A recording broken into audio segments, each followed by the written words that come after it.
I grew up in Southeast Asia, where thin people are most likely to be viewed as success.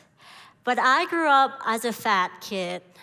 I was humiliated, people would make fun of me, and my friend from school would call me gas tank as if I could explode anytime. People would bully me just because I did not fit in the body standards of my culture. So some of my earliest memories of fat shaming comes from going to a family event. I was so excited to see them. As I walk in my head, I was expecting them to greet me as, "Hey, how are you doing?" or "Hey, how have you been?" But instead, I would get comments such as, "Hey, did you gain weight?" or "Hey, why are you so fat?" or "What did you eat to be this fat?" By hearing that, I was so stressed and I wanted to cry because I did not know what to respond. People greeting each other by making comments on body seems to be a normal thing. Because every time I get to socialize with my family or my cousins, they will always make comments on my body. People will always be concerned about how I looked. So by the age of 13, I decided to work on myself to lose weight. After a year, I went down 40 pounds from 130 pounds to 90 pounds. I was so happy because I thought I would not get those comments anymore. Somehow, I went to a family gathering again, and this time, the comments I get were, "Why are you so skinny?" or "You need to eat more rice," or even, "The wind can blow you away if you're this skinny." I was so anxious hearing that, and then my weight fluctuated. I did not know I had started an eating disorder. I was suffering from bulimia and depression.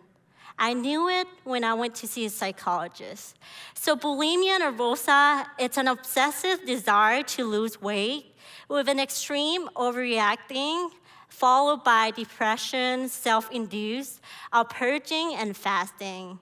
It's an avoidance coping act where persons want to escape a feeling or emotion, so they turn themselves to food or overeating. I remember one time, I was so stressed out, I ate 7 bags of chips within an hour, and then I forced myself to purge because I did not want to gain those weight. When I was diagnosed with bulimia and depression, it was not easy for me to talk to my family about that because of how my ethnic culture views body image. Thinking back about the time I experienced the eating disorder, I was neither underweight or overweight. So why do I still get those comments? Well, in this talk, I will be talking about body shaming, body standards, and eating disorder. Weight stigma and body shaming is a negative response to someone based on their weight. And it's the fourth most common form of social discrimination after age, gender, and race.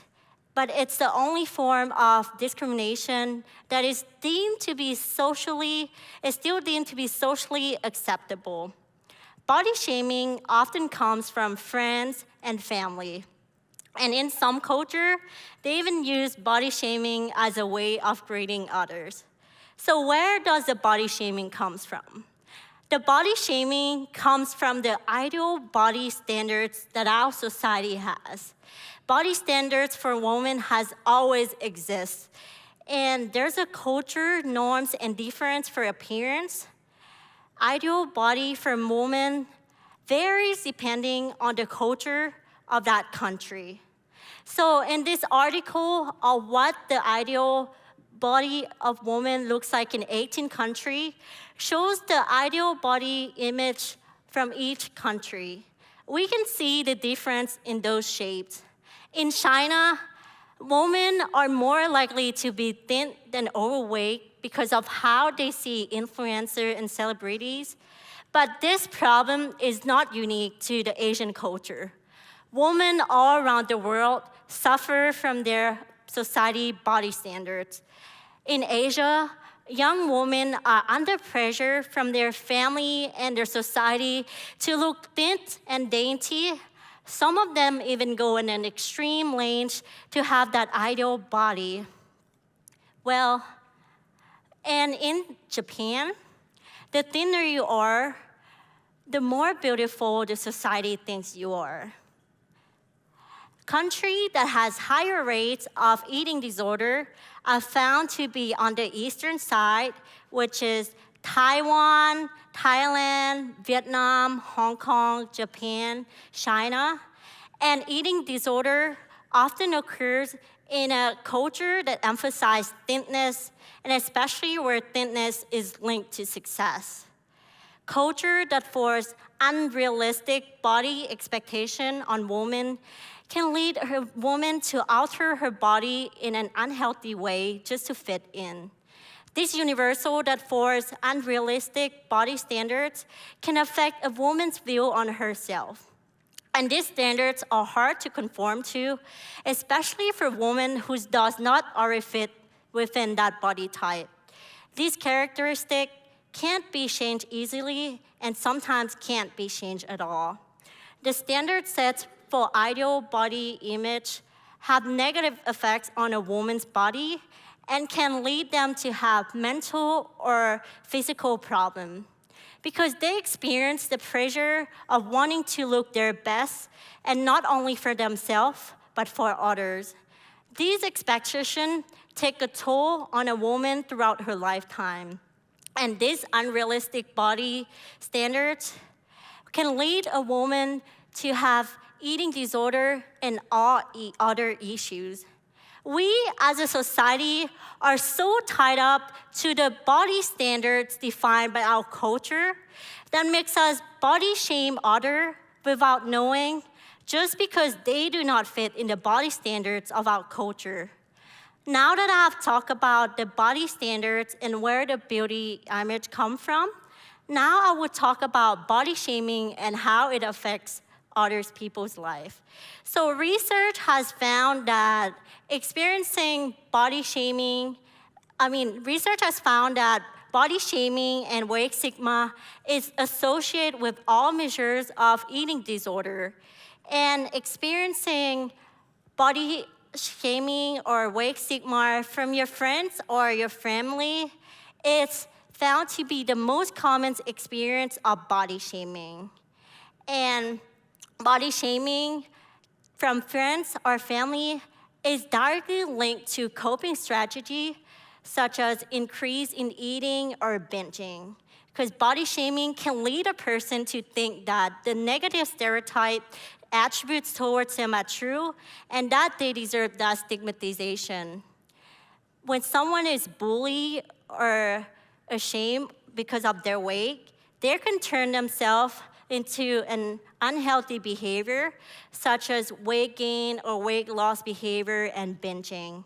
Binging and purging as an effort to become healthy. In fact, 80 to 85% of people who experience eating disorder are not underweight. The combination of body standards and weight stigma is more impactful than we might realize. Hopefully, what you get from my presentation today is that just because there's a culture difference in norms for appearance does not mean that we can make comments on other people's appearance. Even if different culture has different beauty standards and body standards, it's important to remember that we are beautiful just the way we are. And beauty does not necessarily come from the outside. It's also important to note that social cultural factor can impact someone's likelihood to begin an eating disorder just as much as biological and psychological reason can. Society has a large impact on how people view their body. So if we as a society can take a step back from judging other people in their own body, we can probably see change in the prevalence of the eating disorder. And if our culture were more open to all body type and people were just simply being themselves, there would be so much less trouble regarding eating disorder and depression regarding one's body type. Let's all do our part today to end body shaming by being mindful of the comments we make. Thank you.